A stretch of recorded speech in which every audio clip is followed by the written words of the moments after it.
Greetings, everyone. Today is July 16, 2026, and this is the Evan Studios Weekly Podcast, Season 3, Episode 3, I think. It's either Episode 3 or 4. And that's my cat. Well, today is going to be a podcast a little different than usual. Well, it's going to be a little bit more of the same, but a little bit different. Usually, podcasts are used to tell our supporters what have we created in the former week. This week, this podcast will be used to explain more or less what is the state of the studios, and also what we have been creating in the past few weeks. As a few of you know, our goal for 2026, as soon as we release the first versions of the games of Bloodlust and Journey Abroad, the goals were to release a patch every month, interchanging between games. And the goal is still that, but the thing is, we obviously were far from the goal. Now, about 60 to 70% of this is due to the fault of us not being able to work on everything at once. It might have been an issue with priorities, it might have been an issue with probably not focusing on the gameplay itself, other than focusing on main menus, other than focusing on title menus, other than focusing on other stuff than actually gameplay. That definitely had some weight in the decision. But the truth is, we just weren't being good enough in terms of the design and whatnot. We are still trying to adjust to a lot of new things, and the CG team for Bloodlust is struggling a little bit, and we're currently trying to find the best way for to get the things to be released, but it's been a little bit of an issue, and this is an issue. For instance, the last scene. And I know that it's almost impossible to for me to show this on YouTube, but I'm going to do a showcase of everything that we've done on Discord right after this. But the last scene, the last CG that we've been using, that we've been creating, which was Young Terry, the gym coach, going down on Young Eve. That scene took about a month to be done. And if all the scenes took that much time, that will mean that every other month when we release Bloodlust, we will have 2 scenes. That will end the game in about 40 months. Wait, sorry. No, in about 80 months. So obviously, since we don't want to release Bloodlust in 2045, we are trying to figure out what we are going to do about the CG scenes. And obviously, that's being a problem, and that's being a bottleneck in the development. But the CG team says that they are going to try their best to improve their production. And I think for 2 months, accepting anything less than 4 scenes is just not doable. It's not doable, and even still, the game will take like 2 years to finish. I understand that, and I've always said this, even in Fleeting Iris, and as the quality of the scenes improve, and as the quality of the resolution of the scenes and whatnot, as all of this improves, it takes longer to create scenes. But often, at some point, you feel like you cannot ask for caviar at the speed of canned tuna, but but there's also a point where you're like, this amount of work in such an amount of time is unacceptable. Like, we're gonna need to find an alternative to this. Hey, what's up, Fig 109098? I feel like I know you with another nickname. Antiloco Magnanimo 5686. Good to see you again. You said 2 scenes per month is really good. It's hard work and the CG is really good. I said 2 scenes every 2 months. So it's 1 scene per month. Which is, again, it's what a few... I follow a few games that have that amount of... have that amount of work. I follow a game that is released like every 3 months, and every 3 months they have like 3-4 scenes, 3-4 new scenes. And I follow a game which is called Cybele, and the game is mostly AI art, and I follow it, I support it, and they release like 1 scene every new patch, and they release like a patch every month. I'm not saying that's bad for others, but the scope of Bloodlust, we're going to do one of 2 things. Either we're going to start off really slow, and people understand that it's just going to be a thing, and try to pick up as we can get AI to help with the coloring in our style, or help or have AI be able to do things almost perfectly in our style, like finish the outlines, like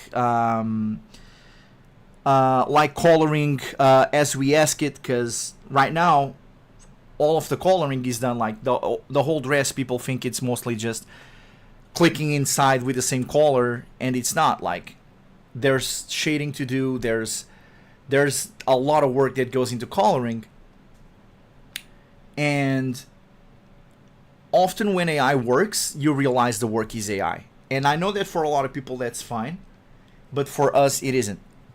We are not big fans of AI. We are not big fans of the whole DAS 3D. Everything looks like somewhat of a copy of every other game that is done in DAS 3D.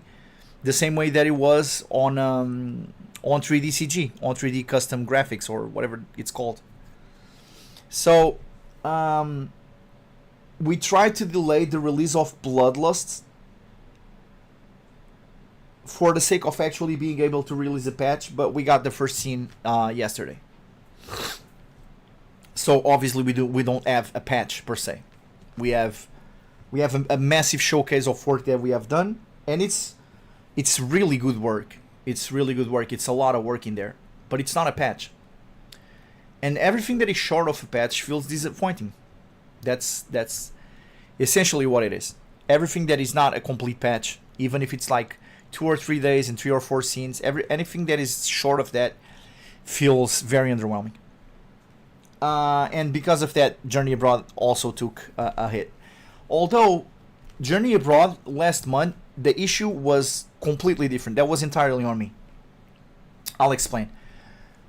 I had the monitor, Samsung Odyssey Neo G9 57 inches, which was my prize and my pride and glory. And it was a massive ultra-wide computer in which I created everything I did on Bloodlust and everything that I did on Journey Abroad, and Fleeting Iris IF was also created in there, and a lot of my best work was created in that monitor.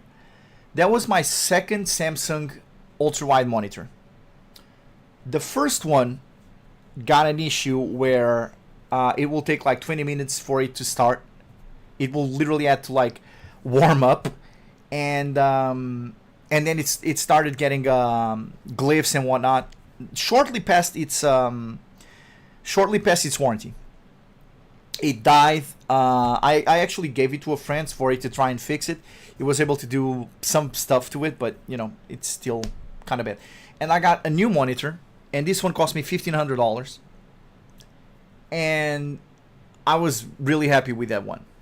Now, obviously, everything all the programs that we use, from Photoshop to even all the stuff that we have in our desktops and whatnot, everything was calibrated to the size of that monitor. It was a monitor that had something like 6,840 width by like 2040 height. It was a behemoth of a monitor. And I say it was because the monitor died. Literally was not turning on. And I took it to a repair shop. Supposedly they were like they worked directly with Samsung. And it was the most unprofessional shit I've seen in fucking years. First I got there, they asked me $30 to do the to figure out what was wrong with it. And I was like, okay, sure. You probably don't want to figure out what's wrong with the monitor, and me going like, oh, I can fix that at home, and go home and try to do it myself, and you had that work for nothing. Sure, I'll pay the $30. And they said, don't worry, we will deduct those $30 on the fix.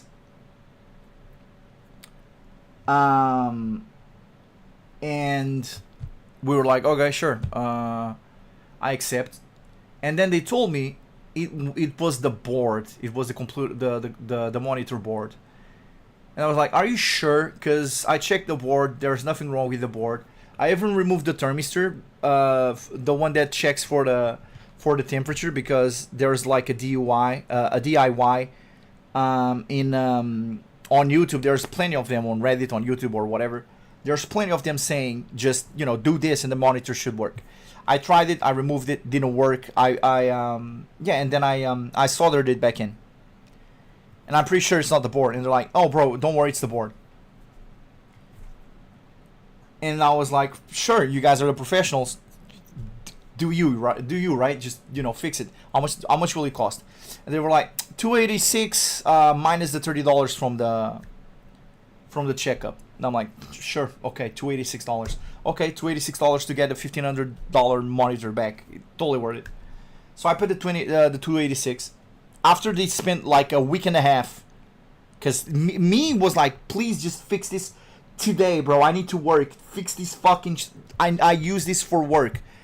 I don't have money to buy another monitor. If I buy a monitor, it's going to be like a fucking 24-inch or 21-inch monitor, just to get me by. And things might look shitty because I built the whole game on this resolution. I did the whole game in this resolution, and if I try to do things on a shittier monitor, I'm gonna be doing shittier work. But whatever, fix it. And they spent a week and a half to tell me that it was the board. And after a week and a half, I was like, yes, bro, please just fucking fix it. After that week and a half, they spent a month getting back at me. Me furious because I wanted to work. I wanted to go back on my computer. I wanted to go back on my get back on the computer and work for Journey Abroad and do the stuff that I needed to do with it. And after a month, they sent me an email saying, we replaced the board, it did not fix it, we're gonna need another $870 to fix the screen, which we now believe to be the issue with the monitor. Needless to say, I did not accept that, and the rest of the conversation will be mostly done through my lawyers. They were basically playing let's guess the issue, but with my money. It was fucking stupid. I obviously sent them a scathing email, and I was pretty furious. And I was just telling, imagine you go to a fucking auto shop with your car and you say, my car does this weird noise, and they're like, let's sub a piece, it's not this, charge you for it, and then sub another piece and it's not this and charge you for it, and we'll just keep guessing until finally the car stops making noises. No one will fucking pay for it. It's the stupidest fucking shit I've ever heard in my life, and they wanted to do that with a monitor. So no, I was absolutely fucking livid. So I went there. I had to call the cops because I was literally explaining to the cops that they were seizing my property. I had to basically cite a few laws to tell them that I wanted my monitor back and that they didn't have a right to try guesswork and whatnot. I basically brought my monitor back, but it's there, it's dead. Finally, my friend was like, "Listen, I have a shittier version of that monitor. It's only 49 inches, but you might be. I don't think this is even 49 inches. I think it's less than that.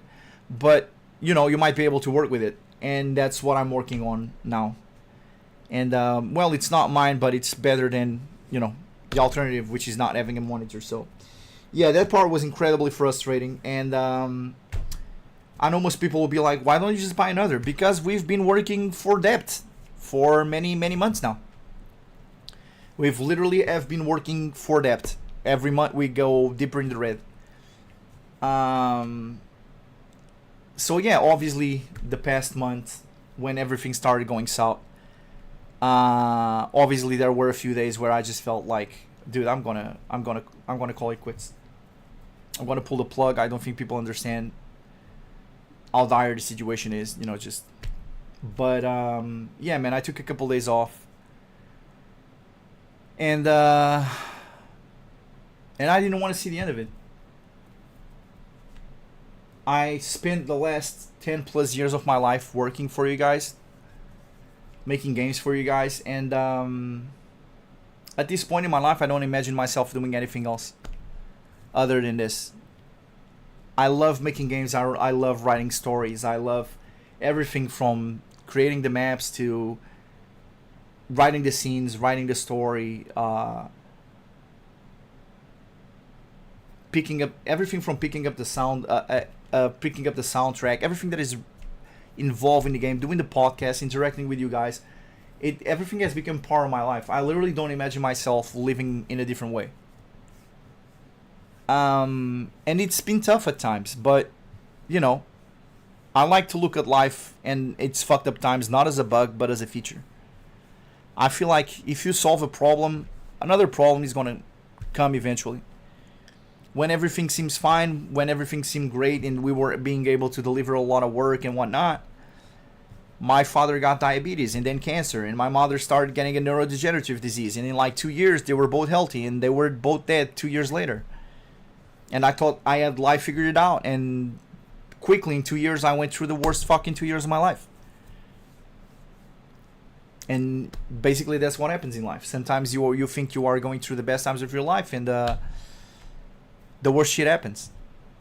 But I also believe that the opposite also happens. Sometimes you're going through really fucking hard times, and something happens and it just pulls you up. Right now, it's hard to see it, but it's something that I just want to believe it. I want to believe that there's a light at the end of the tunnel, and that this will eventually lead somewhere. Um, yeah, and on that dark note, let's try to focus on the good things from this point. After I read Magnanimo's post, he said AI is not very cool. I agree. Maybe you could use Sketch in progress while it's getting worked on, and by the time it's completed, little by little, it will even be super cool to see that too. I actually consider that. I actually consider using the sketches because we have the sketches for the scenes. We just don't have them colored or animated, but we do have the sketches. Takeda Hiromitsu does this, and I think it's cool. Also, don't ever think too much about the time to complete it. The most important thing is that the final victory, the final product. I understand, brother, but we might not get there. We need to make money. But I will not be opposed to using the sketches while the final work is being worked on. I actually like that idea a lot. So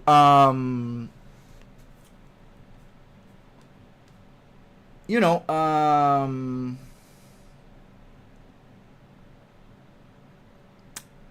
from here on out, you know, we'll need to figure out. Right now, we are on journey abroad, and we're gonna be doing the release at the end of the month. And then you know,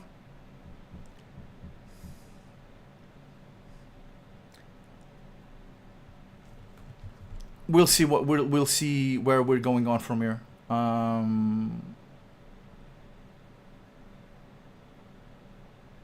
Definitely, we'll learn a lot by the next Bloodlust patch. We'll definitely learn a lot by the end of the next patch. Next month, we're gonna have a Bloodlust patch at the end of the month, regardless of what we have or we don't have. And we will see what we have or we don't have. What we finished for Bloodlust right now, Journey Abroad, we're basically just we already wrote the dialogues. We are doing the maps. We are currently spending a lot of time working on Ayame's house, which we will be using for Journey Abroad since next patch. For everyone that was for everyone that already played the Journey Abroad patch, you know that at the end of the patch you meet Ayame. And yeah, you get a little cutscene, but you don't see the map, you don't see your house, you don't see anything. Right now we are working on Ayame's house that you will see in Journey Abroad, because we will also be using that house for the Fleeting Hours remaster. So we're trying to actually nail it perfectly, because you know we're going to be using it for two different games. It's not going to be like you know, like a crappy map where you don't spend a lot of time in. Even though, to be perfectly honest, other than a few classrooms, I don't think we have been I don't think we have done any mediocre maps for either game. We could have done filler maps that, you know, they're like kind of crappy, but I don't think we have done any of those up until this point. I think all the maps that we created were at some level of quality. But yeah, obviously, since this is going to be Ayame's house, we are going to try and do something really, really, really good that we can use in both Journey Abroad as well. I don't know, we might use it in Bloodlust. We're very likely going to use it for a Ayame cameo in Bloodlust, but we're definitely going to use it in Fleeting Hours Remaster. So yeah, for Journey Abroad, we're going to be doing the next 4 days of gameplay. We are currently working on making the maps, and once the maps are done, it's going to be really easy to just add the events and dialogue and whatnot. It's going to be pretty cool. It's going to be a pretty good patch. And, you know, obviously the fans of Journey Abroad deserve a patch after so long without one. And oftentimes because of Bloodlust. As for Bloodlust,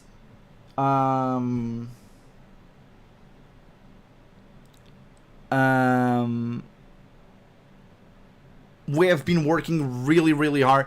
It's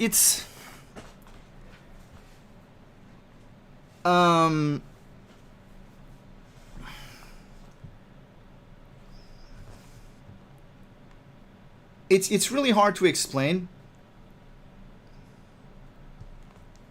but since Bloodlust is like the sequel, more or less the sequel for Fleeting Hours, and where it all started, I have a lot of people telling me, listen, just set Bloodlust aside, just release it like every 4 months, and release Journey Abroad like every month. Just go like Journey Abroad, Journey Abroad, Journey Abroad, Bloodlust, Journey Abroad, Journey Abroad, Journey Abroad, Bloodlust.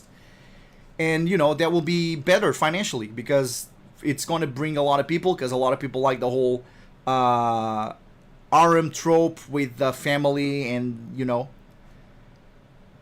And probably from a financial point of view, it's probably the best idea.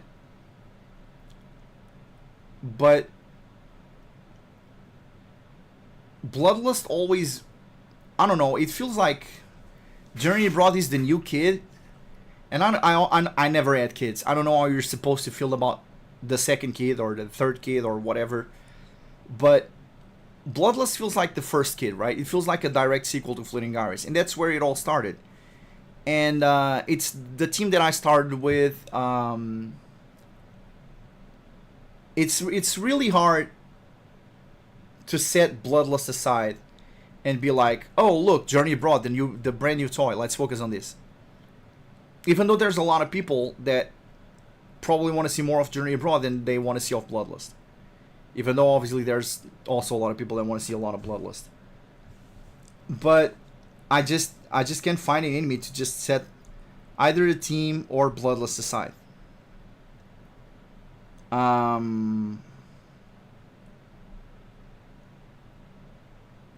It's weird. It's kind of like having, two kids and being like, man, I'm not gonna like set this one aside just because I have a new one. I'm gonna be trying to focus on both.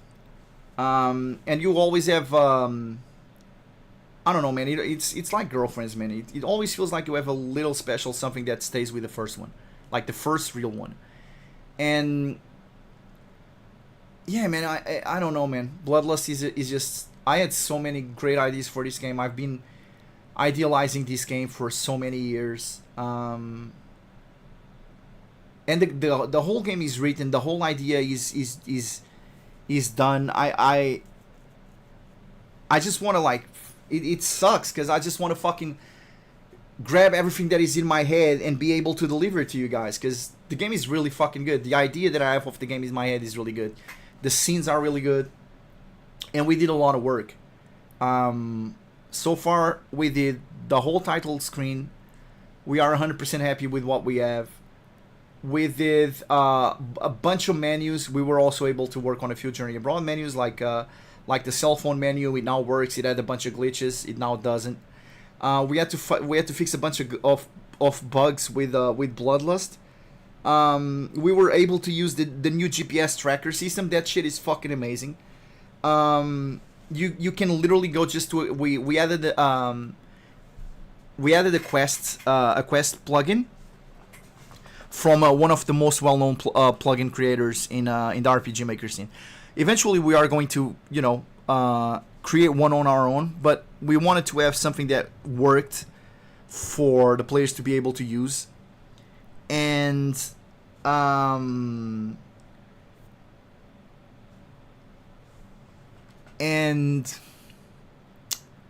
we picked the one by Yanfley, and we integrated it with our new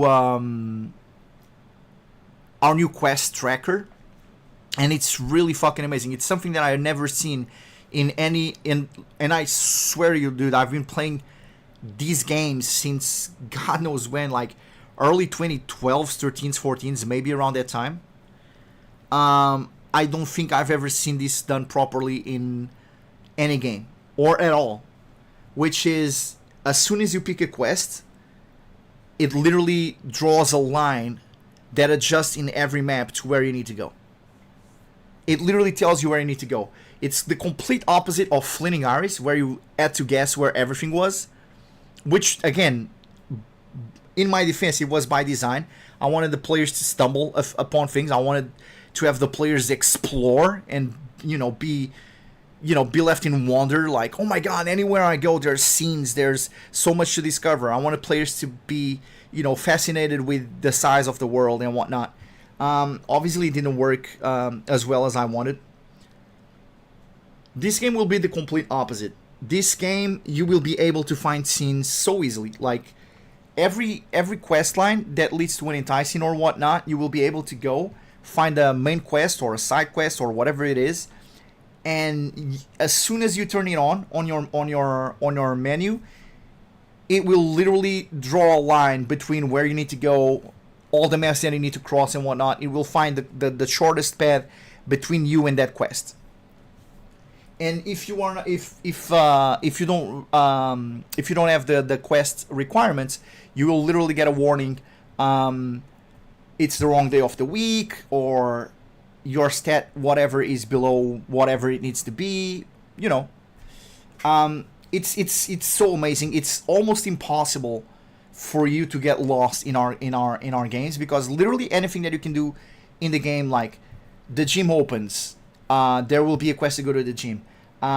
You will meet a new character. There will be a new quest to go and meet that character. There will be literally quest lines for everything. You literally just need to go onto your menu, pick the quest line, pick whatever you want to do on that day, and there will be a line telling you exactly where you need to go, which is very different from Fleeting Iris. So the player will still be doing the movement. You can turn it on or off, depending if you want to find things by yourself or if you want to have the game hold your head throughout the game. Sorry, I'm so tired today. Um, but it's going to be really cool. And above all that, we have done, which is why I was talking about this earlier. We have done the outlines and the project for, I think, the next out of the next 8 scenes that we needed. We already have the outlines for like 6 of them, so I can literally show you sketches of 6 of the next 8 scenes. We were able to color one of them fully. We were able to finish Jazz's Battler, which that one took a long time, and we were able to work on and finish the relationship menu, which I'm so proud of that. I 100%, I think I delivered something which was so many orders of magnitude above anything that I thought I could ever deliver. My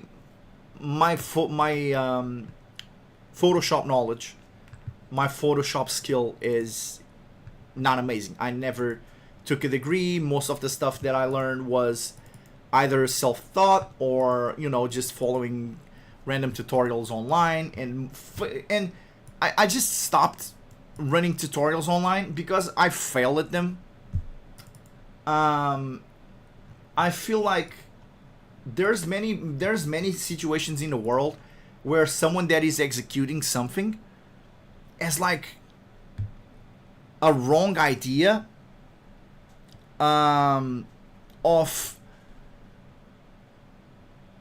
how complex it is to do something. It's like someone is playing chess and you're seeing like a grandmaster, and he's like, obviously here you do this and you skewer this piece, and then you do this, and then you do a reveal check, and then you do this and this. You're looking at the same board and you're like, no, brother, it's not obvious. I don't see none of that shit. Like, what? No, it's almost like asking like Ronaldinho, okay, how do you do that lift? How do you lift the ball like that? And he goes like, oh, simple. You just do this and this, and the ball is in the air. And you look at this. You saw what he did. You literally saw what he did. You just can't do it. You grab the ball, it doesn't work. Your legs don't move that fast. You're not as coordinated. It just doesn't work. The same thing happens to me on Photoshop. I literally know what he's doing. I know where he's clicking. It's like I'm missing some steps in the middle. It fails. Sometimes it just fails. It is what it is. So... no, I'm not amazing at Photoshop. I still did something that I feel like it was pretty good for someone that is pretty bad. I already did a teaser of an earlier version of it. I'm gonna probably try. I think no, never mind. This is not the latest. This is not the latest. This is not the latest. Okay, I'm probably gonna have to load Photoshop to save a version of the latest so I can show it to you guys. And this is essentially the latest of this menu. Let me make sure that, there we go. Oh, keep in mind, the image in the center is not final because the actual scene wasn't drawn yet. We have like a black and white version of it. But yeah, it's a black and white version of it. Eventually we're gonna have it. This is what we have right now. Let me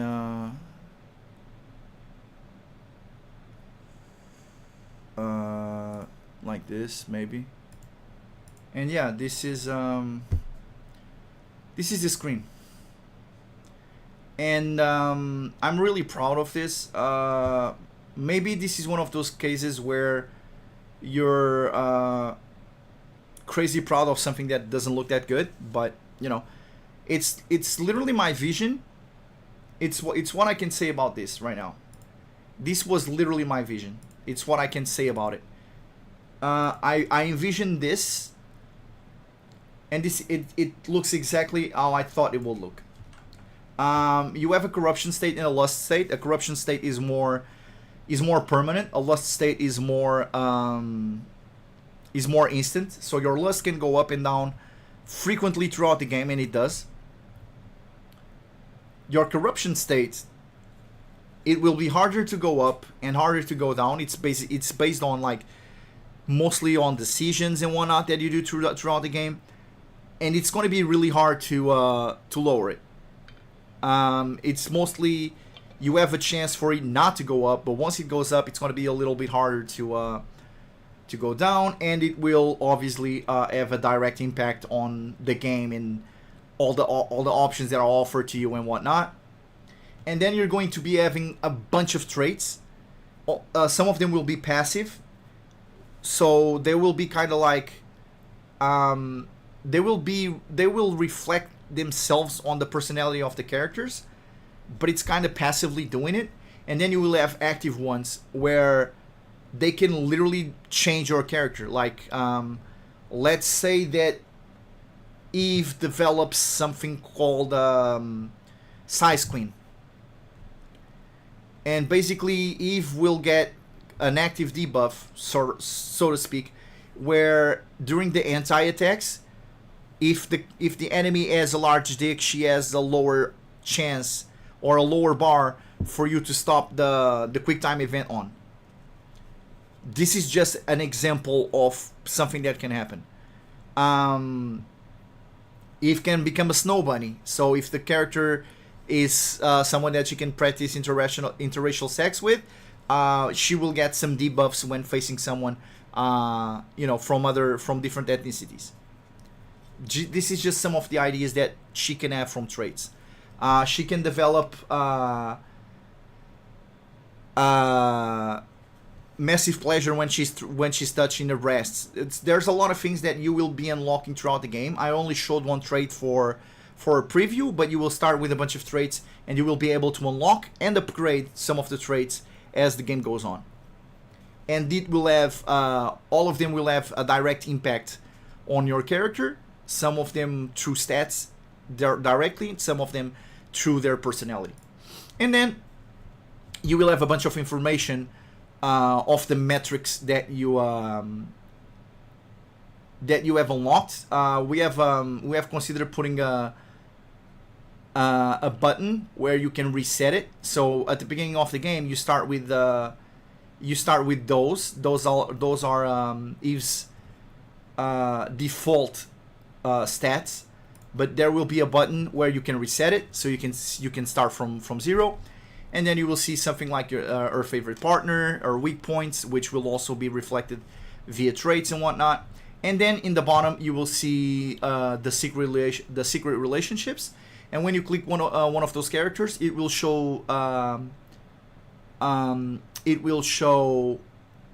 how Eve feels about that character, how Eve thinks that she feels about that character at all times. It will have an image in the center that will kind of reflect the state of their relationship, and there will also be the sexual experience just specific to that one character. So all of this will have a massive impact in the lore of the game. It's something that players can check through in between in between all the events, and that will it will have add another erotic. It will have. Is that my cat?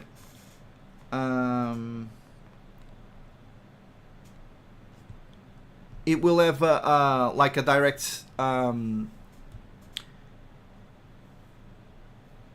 like impact on the game, and Wait, give me a second. I'm hearing some weird noise. Yeah.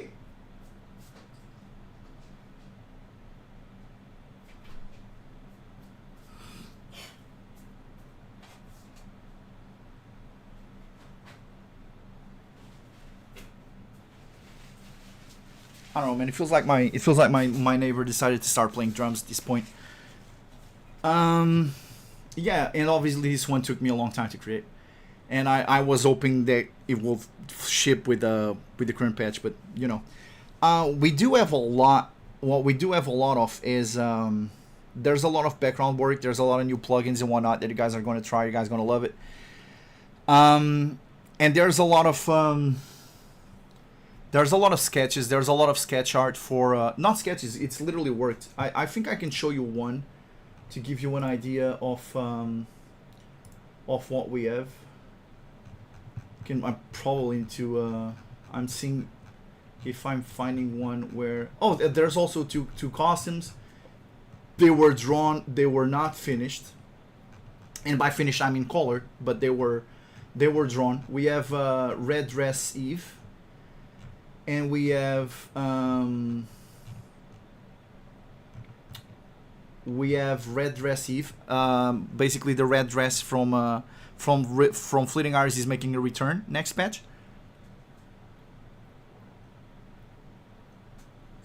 Eve will be using a very similar one.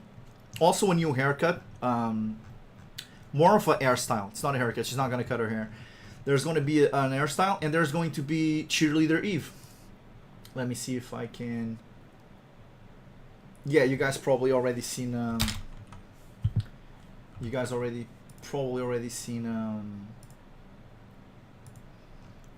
a teaser of this. Let me try and create an image right here for you guys to check. Not that, please. There's so basically there's 3 new costumes. Give me a second. Let me just...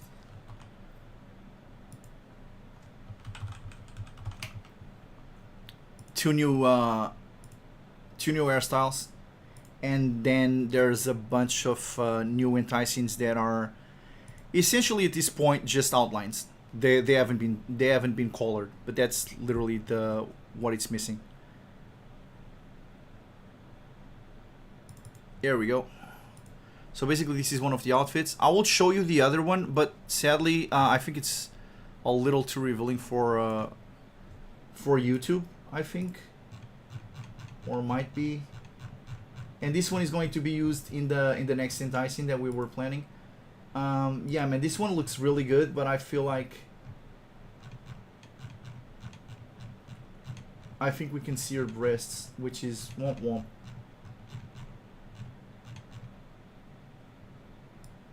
Yep. And yeah, and there's an enticing with it already, but again, it hasn't been colored. I'm trying to find. I mean, yeah, it's like I can probably censor it, but if I censor it, it loses the best part. I will show it on Discord though. I'm going to create a temporary thread on Discord and just dump all of the work that we've done that wasn't finished so far, and maybe for next patch I'm probably going to make a poll and go with Magnanimous suggestion of posting the sketch work. He also said, wow, that's a lot of managing all those variables and switches. You are trying hard, and that alone is a lot. Thanks for your hard work. Thanks, bro. Unfortunately, most of the work that we do that happens behind the scenes is not seen or recognized. Yeah, it is a lot of work, and it is a lot of variables, and there is a lot of things to keep track of. But you know, that, for instance, this menu alone took me like a couple weeks to create. And it's not, people look at it and probably think, okay, but how does that take 2 weeks to create? This itself didn't take two weeks to create. The problem is that there was like 20 iterations of every little thing that you see on screen, and many iterations. The background was changed like 10 different times. The header was changed like a billion different times. The boxes themselves were changed like a million different times. The traits buttons were changed a million times. The corruption bar, everything that in that was changed so many times. And at the end of the day, I was like, man, I just want to see this be shipped with a patch with some nice scenes. but unfortunately, the last scene just took too much to release. I'm probably just gonna post the scene entirely and as a spoiler, and it is what it is. Um, so yeah, basically, that's it. That's we did a lot of work, but we don't have a patch. We don't have anything that we can call a patch. It's just a bunch of menus and maps and stuff. It feels like going back to the beginning of Fleeting Hours. Um, so yeah, right now I put everything else on hold. All the menus, all the titles, all everything. I was like, listen, I want to see entire scenes. This is what we need to release by the end of August. We need entire scenes. We need to release this. We need to release story, and everything else. If we have time for it, cool. If we don't have time for it, we will release. We will release just sketches of it or whatnot, and it is what it is. Um, so yeah, right now, it's it's just as it is for us as it is for you. It's time to wait and see how it will turn out. But I feel like we're definitely gonna go with Magnanimo's suggestion, and we're gonna build the entire game, and we are going to put placeholders in there with sketches or no sketches, and then add them as the scenes come out. And then if the scenes become a problem, if they become a bottleneck, just release sketches and you know um, change them for the final product when the final product comes along, which fucking sucks, but yeah.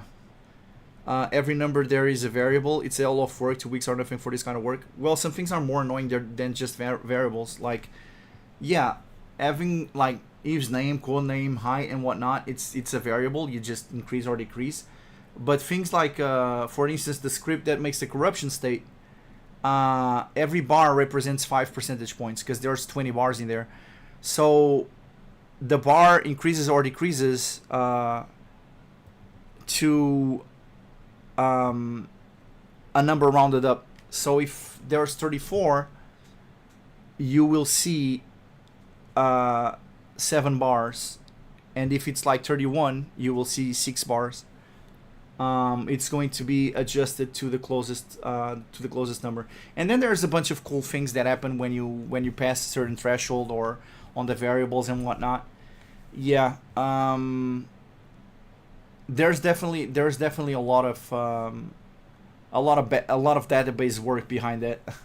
And not only that, those are just the general status. Like, every single one of the characters is going to get their own variable. There's things that are definitely more complicated. Like, you guys probably haven't realized right now, but you will eventually. Every time you go to school, there's a new set of students everywhere that are kind of like randomly added depending on the day. Basically, every morning we have a bunch of like different sets of potential student formations, and we have theoretical RNG that runs in the background, decides one of the like 40 possibilities, and then populates the map randomly. So yeah, that one was a lot more work than just adding variables in there.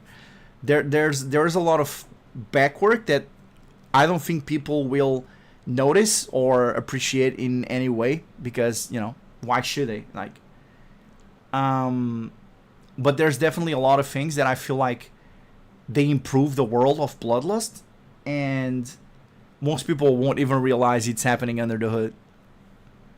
Kind of like Fleeting Hours. A lot of that happened in Fleeting Hours as well, where people were making decisions without even realizing they were making decisions and that they were going to have some impact later down the road. But yeah, I think that's going to be really cool for Bloodlust. So yeah, we have a lot of work. I'm so tired. It's 10:47 p.m. here in Portugal. I spent the entire day moving stuff from my former slightly bigger house to a smaller house where I'm going to be moving into very soon. Um, and I'm completely exhausted. But first thing tomorrow, I'm going to create a huge thread in Discord. I'm going to be posting all of the work that we have, um, including the non-finished work, which is there's a lot of it. There's like 3 new costumes and there's like 5 new scenes, all of them in like sketchwork. So a lot of people were asking for Christmas for us to do like an art book for Fleeting Iris and Bloodlust and whatnot, with the sketches and the outlines of the scenes and whatnot. And there's a lot of stuff, man. There's a lot. We did a very complex soundtrack for Bloodlust. It's so good right now. You guys won't get to listen to that until the patch comes out. Um, there were so many small little changes that we made that made the patch better, but you know we just hope that in August we have something really amazing, and then that we can actually release something every 2 months. We're going to be focusing on Journey Abroad right now. I can't keep delaying Journey Abroad for the sake of doing Bloodlust right now. It definitely feels like we have a son and we have a stepson, and Journey Abroad is definitely the stepson. But there's also the risk that once we start getting a lot more passionate about Journey Abroad, which is not saying that we are not. It's just that Bloodlust feels like it's our baby. It's just being the sequel of Fleeting Iris and having the same CG team and whatnot. It's really hard to not feel slightly more inclined towards Bloodlust. But I do love both games, and man, I swear, man, we've been doing so much work, but um, if that work doesn't turn into patches, like, does it really matter? Will people really understand? And it's definitely not translating into money, and we can't keep living on hopes and dreams for the rest of our lives. So we're kind of hoping that until the end of the year, things change. But I think change starts with being able to release an amazing patch, and that will be seen if we will be able to do it so or not in the end of August. That's gonna be like the key for this. If we're not able to release an amazing patch at the end of August, it's time to let the community decide how we're gonna do things, how we're gonna deliver things. And yeah, man, I definitely have to admit that some of the fact that the scenes haven't been released right away, not on this one. Definitely, I felt this more on the title screen. On this scene, I barely had any directions. There was like one time I said something along the lines of the hair looks weird like this, and it was fixed within the hour. Everything else was just felt like it's just something that took a long time. And I don't know, man. I honestly don't feel like 2 scenes every 2 months is acceptable. But if it makes money and if it makes you guys happy, at the end of the day, it's like, I don't care if I have to work until I'm fucking 80 and release this. But at the end of the day, it's gonna be the community to decide. As long as you guys get it's the community that is going to say if, as long as you guys get consistent work and quality, if it's acceptable or not. And at the end of the day, it's going to be this. It's going to be that. At the end of the day, it's going to be up to you guys if what we're doing is worth it or not. My name said, you work fast and with a good pace, so don't overthink about time. It's really hard work. It's turning out really well. I'm really proud of what we achieved. It's literally just a matter of volume over quality. I'm not worried about the quality. I'm so happy with what we were able to deliver and what we were able to create. Like, once it's delivered, I actually even thought that I might be over building stuff. I feel like sometimes people don't want very elaborate speeches and elaborate dialogues. They want the characters to be like more raunchy and more direct and and straight to business. And I've considered, to a lack of a better word, dumbing down the dialogue, just to have something that is released faster and it has like a quicker impact. But do we really want that? Like, are we just going to be another game, another clone, another... I don't know, man. Like, I thought we found people... there's a lot of things that I thought I knew that I'm not entirely sure I know anymore about game making. And I don't know if people follow us for being us, or if it's like, yeah, the characters are sexy, just deliver. You know? I thought Bloodlust and Journey Abroad and Fleeting Hours and whatnot were special for the way they were written and the way the characters were built, and it's everything from the maps for the immersion, for the soundtrack, for everything. I thought the games were good for holistically, you know, like a combination of all things. And sometimes I can't help but think, am I overproducing? Am I wasting too much time into details that people eventually at the end of the day won't fucking give it? They won't care. They don't give a shit. Am I working too hard to deliver things that people don't care about? Am I hurting myself on this? You know. But that's a question for another day, because that's honestly not slowing us down right now. And I don't know, man. I think it's time to release another poll and try to figure out how people feel about this. Because, sure, I want to create a game that has depth, that has something that not a lot of other games can be able to deliver in terms of quality, in terms of the story and the complexity of the scenes and whatnot. I want to make games that make people feel things. But at the end of the day, also, above all else, I want games where people are going to enjoy them, where people can forget about real life for a couple hours and truly enjoy a game and be like, man, time well spent. Time well spent. I really enjoyed playing this. And sometimes I feel if by overproducing the game, people don't get bored, or I'm literally diluting the quality of the game by trying to make the game better. It's trying to feed Schindler's List to a child when you can just give it Attack on Titan. And most people will be like, Attack on Titan is so much superior.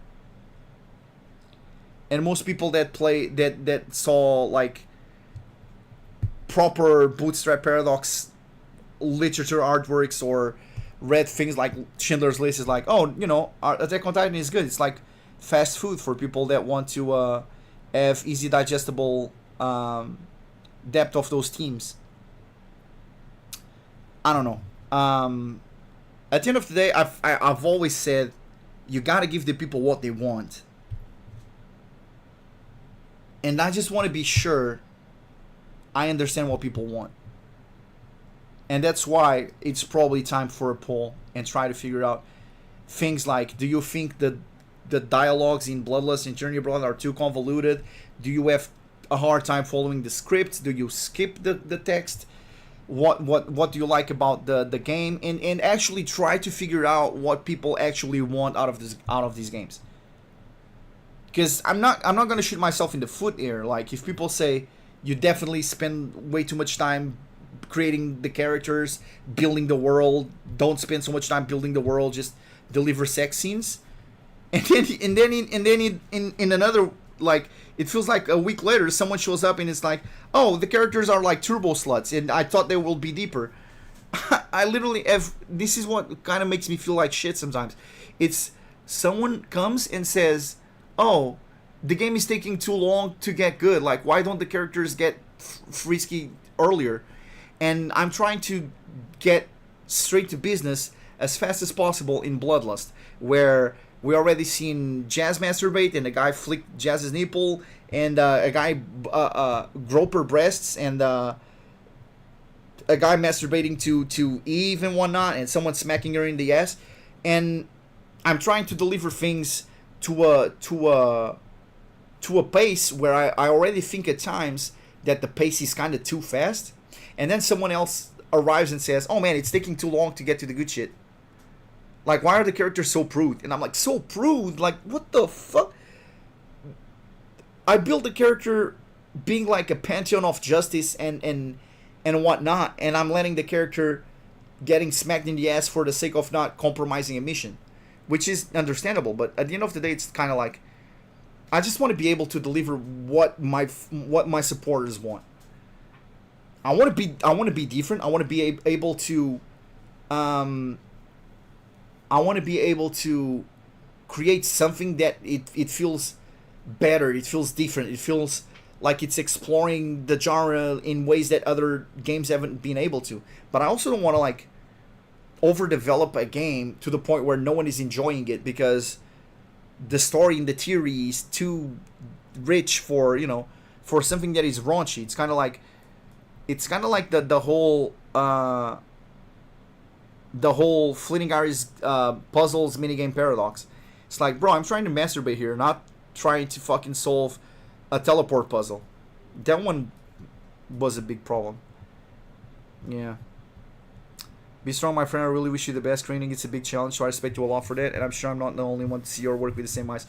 I appreciate you a lot as well, brother. Like, people think that we, just because we don't constantly talk to them on Discord and whatnot, that we're not thinking about them and we don't appreciate them for being around. This is not even like Dunbar says the number of people that you can actually keep like a proper relationship with is like 150. That's completely bullshit.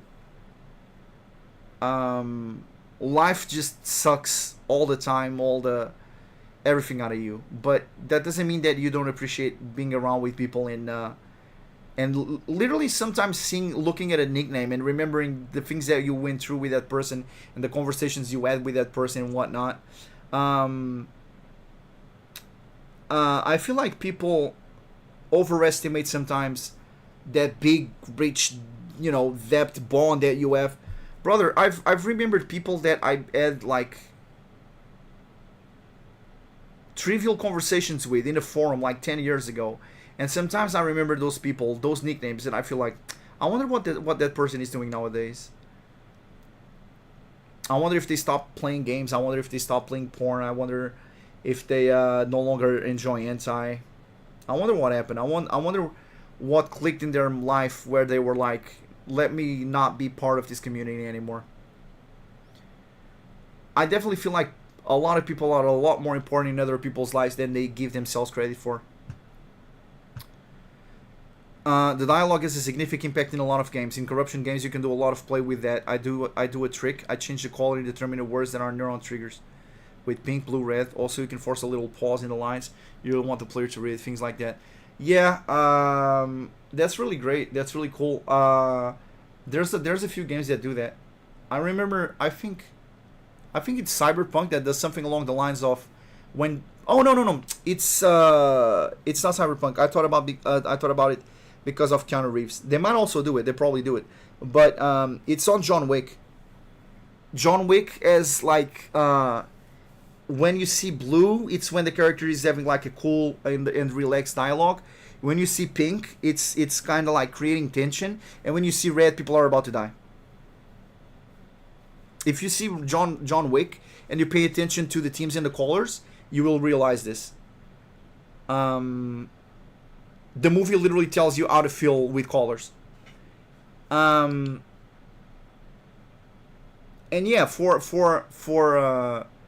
Bloodlust, I just wanted to create like a very rich story with really deep characters.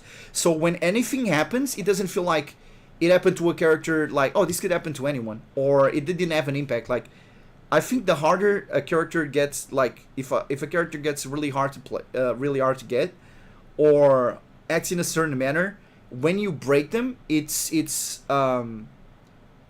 much more satisfying. Maybe not in a manga where you gotta wrap it up in like 20 pages, but in a game like this, I feel like progressive corruption definitely has a huge impact. And I know that at the end of at the start of the game, there's a lot of things that definitely feel like a massive mouthful, a huge explanation of shit it works and whatnot. But it's one of those things. Listen, just get through this right now, and we don't have to explain it anymore ever throughout the game. And the game will be a lot better if you understand right now how this works, how the drug works, because it will have understanding the work will have a direct implication of you understanding the game later down later down the road. And all of the scenes that I wrote for this game, I literally ran it through a lot of AIs to kind of like try to understand the scene. Like, how do you feel like this scene plays psychologically? How do you feel like this scene plays like this and like that? And literally ask, okay, how do you think I could improve the scene to a point where the AI already knows the characters, and they're like, you know what will work great with the state of this character right now and whatnot. I literally have worked the scenes to the point where I want the scenes to like hit on very different psychological levels. And when it gets to the point of the NTR, which there will be a lot, and not like fleeting hours, which basically is just like wife cheating on husband. Basically, Eve's boyfriend is going to be present in almost every single scene. So like I said right at the beginning of development, I said that I wanted to create an NTR Persona game where you have to develop friendships with certain characters to evolve in the game, and you will have kind of like obviously it won't be a closed schedule like Persona, where if you miss this you will never be able to get it again and whatnot, but it will be mixed between meeting a few characters, gathering enough information, being able to dismantle a little bit of the drug operation, going back to meet a bunch of different characters, trying to improve your relationship with them, going back to dismantling a little bit more of the operation and whatnot. And the deeper you go, the more you see that the characters that you were, building relationship with might be involved in the criminal part of the game more than you ever thought. And obviously there will be characters from Fleeting Hours that will receive a callback in this game if you were paying attention to the story. So yeah, that is what it is. That is the state of things right now. Like I said, tomorrow I'm going to be creating a thread on Discord. I will be doing a massive dump of all the work that we were able to do in there. At the end of this month, we plan to release a patch of Journey Abroad.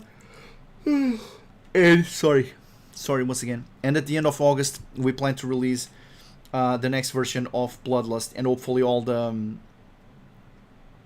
hopefully most, if not all, of the work that we are going to share with you guys tomorrow. Hopefully all of that will be finished, and it will be going to be shipped with the patch in August. And yeah, obviously you guys are going to see the scenes and you're going to be like, oh man, I can't wait to fucking see this in game. Yeah, us too, brothers, us too. As usual, thank you guys so much for showing up. Even though it's this late, life's been kind of chaotic. But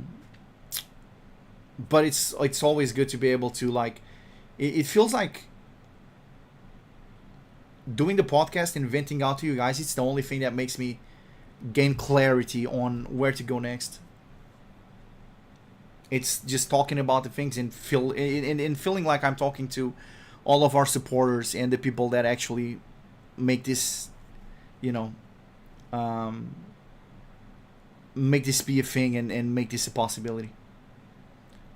I always said, as long as you guys stay on that side, we will be going hard on this side. And even if we waver at times, it's not because we're not passionate. It's not because we are not working hard. Sometimes it's just, it's life. Let's just hope that the good days are better than the shitty ones. Thank you guys so much for joining. I wish you all much fortune, much health, much love. And I'll see you guys next week with a new podcast, and tomorrow with a massive spoiler of what's hopefully going to be the August the August version of the patch for Bloodlust. Thank you guys for watching once again. I'll see you guys tomorrow early on in the morning. Take care. Much love. Peace out.